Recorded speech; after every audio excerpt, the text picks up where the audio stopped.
ये युद्धवीर सेठी जी क्या कहना चाहेंगे, किस तरह से देखते हैं अमित शाह जी का दौरा जम्मू कश्मीर में, और जो रैली कल हुई थी किस तरीके से उन्होंने संबोधन किया, क्या कहना चाहेंगे? 370 के बाद, 35 ए के जाने के बाद, जब जम्मू कश्मीर गुलामी की बेड़ियों से आज़ाद हुआ, इसका श्रेय जाता है तो यशस्वी प्रधानमंत्री नरेंद्र भाई मोदी जी और हमारे गृह मंत्री श्री अमित जी को। मेरे को लगता है कि उनके पहले दौरे को जिस प्रकार से जम्मू के लोगों ने लिया, कल विशाल रैली और जोश लोगों में देखकर, सिविल सोसाइटी में, कार्यकर्ताओं में, मतलब ये एक आगाज़ था। और जिस प्रकार से उन्होंने बोला कि जम्मू कश्मीर में विकास का नया शुभ आरंभ हुआ है और अब कोई भी किसी भी व्यक्ति से अन्याय इस स्टेट में नहीं किया जाएगा, ये बड़ी बात है। हमारे होम मिनिस्टर जिसको लोग प्यार करते हैं, जो लोह पुरुष जैसे वल्लभ भाई पटेल जी ने पूरे रियासतों को जोड़ने का काम किया था, उसी प्रकार आज जम्मू कश्मीर को अगर 370 से मुक्ति देकर सचमुच में मायने में हिंदुस्तान के साथ जोड़ा तो इसी व्यक्ति ने, इसी लोह पुरुष अमित शाह जी ने जोड़ा। इन्होंने सचमुच में नया अध्याय जोड़ा है। जो साइकोलॉजिकल, जो हम लोग, जो जम्मू कश्मीर के लोग थे, खासकर जम्मू के लोग, हम लोग डरते थे क्या 10 साल, 20 साल, 25 साल हमारा भविष्य है जम्मू के अंदर।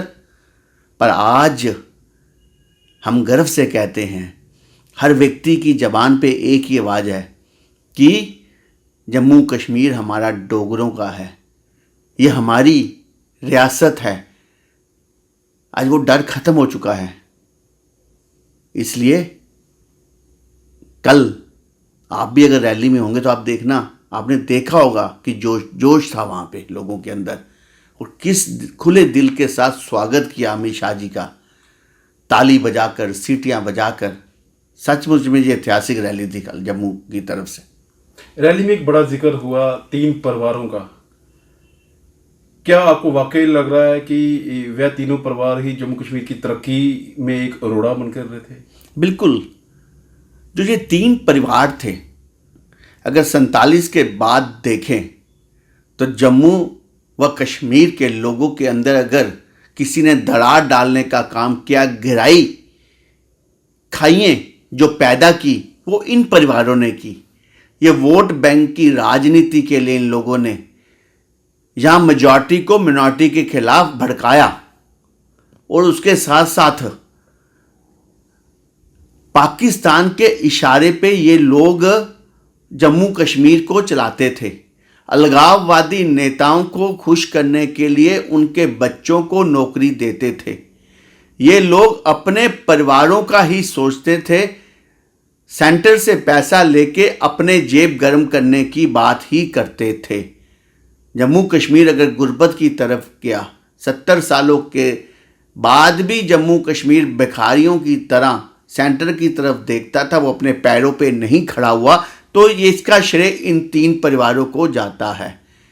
पर अब लगता है कि जो सेंटर की पहले पॉलिसी थी, पैसा फेंक कर शांति लाना इस जम्मू कश्मीर के अंदर, अब नरेंद्र भाई मोदी जी की सरकार में अब वो रवैया खत्म हो चुका है। अब शांति रुपए से नहीं खरीदी जाएगी, बल्कि यहाँ पे डेवलपमेंट करने के बाद, गुड गवर्नेंस देने के बाद, लोगों के अंदर भाईचारा बढ़ाने के बाद जम्मू कश्मीर को एक ऐसे स्थान पे पहुंचाने का निर्णय मोदी सरकार ले चुकी है कि हम लोग भी महाराष्ट्र की तरह, गुजरात की तरह और बाकी जो शहर हैं, जो विकसित शहर हैं, यहाँ नौकरी भी हैं, यहाँ डेवलपमेंट के काम भी बढ़ रहे हैं, ऐसा जम्मू कश्मीर को विकसित करने का जो सपना देखा है, हम उस सपने के राह पे बढ़ चुके हैं। सर साहब, कश्मीर में अभी तक शांति पूरी तरह से बहाल नहीं हो रही है। अभी आपने पिछले दिनों देखा कितनी किलिंग्स हुई है वहाँ पे, तो उसको किस तरीके से देखते हैं? वहाँ पर किस तरह से सेंटर को काम करना चाहिए, या जम्मू कश्मीर की जो भी मौजूदा गवर्नमेंट है उसको? सेंटर या जो हमारी एजेंसीज हैं सब बढ़िया काम कर रही हैं। आपने देखा पिछले 2 सालों के अंदर पत्थरबाज अब आज कहाँ चले गए वो सब। हवाला का जो पैसा आता था, जो बड़े बड़े मगरमच्छ थे, आज वो तिहाड़ जेल में बैठे हैं। हुर्रियत कॉन्फ्रेंस जो गिलानी द्वारा बनाई गई थी, आज वो कहाँ पर है? आज जो बड़े बड़े पॉलिटिकल लीडर्स जो वहाँ पर बैठकर वहाँ पर अलगाववादी नेताओं के इशारे पर कार्य करते थे, आज वो चुपचाप बैठे हैं। आज तिरंगे के नाम पर जो तिरंगा उठाएगा उसके हाथ जला दिए जाएंगे। आज वो आवाज़ उस ढंग से चुप बैठी है।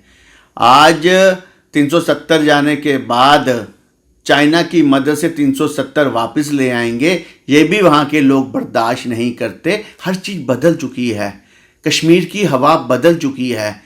ठीक है, आज वहाँ पर जिस प्रकार से जो आतंकवादी थे वो ढेर किए जा चुके हैं। ऑल आउट ऑपरेशन के तहत सैकड़ों आतंकवादी मारे गए। आज उनके रास्ते बंद हैं कश्मीर के अंदर जाने के। इसलिए ये लोग ये जो घटना कर रहे हैं, छोटी सी रिवाल्वर के आगे सिलेंसर लगा के राह जाते व्यक्ति को मौत के घाट उतार देना। उस गरीब ने क्या बगाड़ा जो पापड़ी का चाट बेचता वहाँ पे? उस मेडिसिन वाले की दुकान जिसने बरसों वहाँ पे लोगों को फ्री इलाज किया वहाँ पे? इसका मतलब बौखलाहट है उनके अंदर। वो वहाँ पे आतंकवाद प्रक्रिया को जिंदा रखना चाहते हैं और किस प्रकार गर्मी दे, इसलिए बेगुनाहों का कत्ल कर रहे हैं वहाँ पर ये ज़्यादा देर नहीं चलेगा। ऐसे उतार चढ़ाव वाली घटनाएं होती हैं, पर हमारी सेना सशक्त है। उन्होंने भी कसम खाई है कि आखिरी जब तक आतंकवादी वहाँ ख़त्म ना कर लेंगे वो चैन से नहीं बैठेंगे और इन बेगुनाहों के खून का बदला भी वो लेके रहेंगे। समाज के किन लोगों को शक्ति यहाँ पर प्रदान हुई है और जिसका जिक्र अमित शाह जी ने अपनी रैली में भी किया? वाल्मीकि समाज, गोरखा समाज, पाकिस्तानी रिफ्यूजीज, LOC बॉर्डर पर रहने वाले उनको रक्षण, पहाड़ी ST समाज को, गुज्जर समाज को, इन सब को जिनको कानून के तहत उनके हक नहीं मिलते थे, सबको हक दिए गए। 9 हॉस्पिटल, मेडिकल हॉस्पिटल यहां पे बन रहे हैं। कभी किसी ने सोचा था? हेल्थ के नाम पे हम लोग कितना पीछे थे। आज एम्स यहां पे है और 2 एम्स स्टेट के अंदर। किसी स्टेट के अंदर ऐसा नहीं है। उसके अलावा अगर एजुकेशन के नाम पे हम देखें तो जम्मू के बच्चे तो यहाँ पर 12वीं के बाद या कॉलेज के बाद तो कहीं यहाँ पे कोई ऐसा सेंटर नहीं था जहाँ वो पढ़ सकें। आज IIT, IIM, IIMS, central university, कौन सा दायरा ऐसा नहीं है यहाँ पे एजुकेशन बच्चे प्राप्त ना कर सके। सड़कों का जाल, टनल्स, रेलवे, 2 साल के अंदर मेट्रो, क्या क्या नहीं यहाँ पे दिया जा रहा। मैंने आपको पहले भी बोला, आपके मीडिया के माध्यम से कहना चाहता हूं।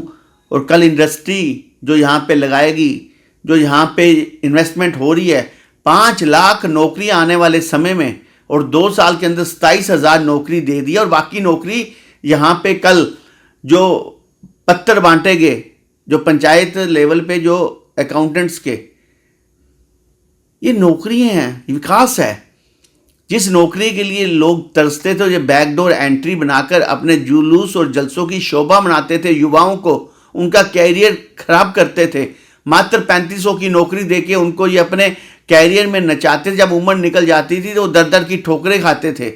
आज परमानेंट नौकरी, आज कोई वाइवा नहीं, आज कोई इंटरव्यू नहीं, आज सिर्फ आपने टेस्ट पास करना है। किसी गरीब का बच्चा भी टेस्ट दे, अगर उसके नंबर आते हैं तो उसको नौकरी मिलेगी। किसी के पैर पकड़ने की जरूरत नहीं। और ई टेंडरिंग में कोई भी व्यक्ति, पहले तो नेताओं के रिश्तेदार ही ठेकेदारी कर सकते थे, आज ई टेंडरिंग में, ग्लोबलाइजेशन में कोई भी गरीब का बच्चा टेंडर डाल सकता है अपनी हैसियत के अनुसार से। इतना बड़ा बदलाव जम्मू कश्मीर के अंदर, इसका जो आपको फर्क दिखाई देगा मैं राजू जी आपको बोलूंगा, इसका फर्क जो दिखाई देगा वो अगले 3-4 सालों में दिखाई देगा और ये सोने की चिड़िया जम्मू कश्मीर बनेगी। सिर्फ साहब इलेक्शन का भी जल्दी अनाउंस हो सकता है, किस तरीके का आप मल्टी सेटअप हम लोग जम्मू की आवाम देख पाएगी इस बार असेंबली में? पहले यहां पर जो नरेंद्र भाई मोदी जी की सरकार थी, उन्होंने जो 87 MLA और कुछ MLC का जो घेरा बनाया हुआ था वो खत्म। 30,000 से ऊपर लोग सरपंच पंच जीत के आ चुके हैं। जो पावर यहाँ के परिवारवाद की राजनीति में अपने पास रखते थे, अपने कोठियों में रखते थे, वो पावर आज लोगों के बीच में BDC DDC सरपंच पंचिस के हाथों में चली गई है। वो दिन खत्म हो गया। ये 3 परिवार ही लूट खसोट करेंगे। आने वाले समय में भी राष्ट्रवादी लोग यहाँ पर जीत के आएंगे।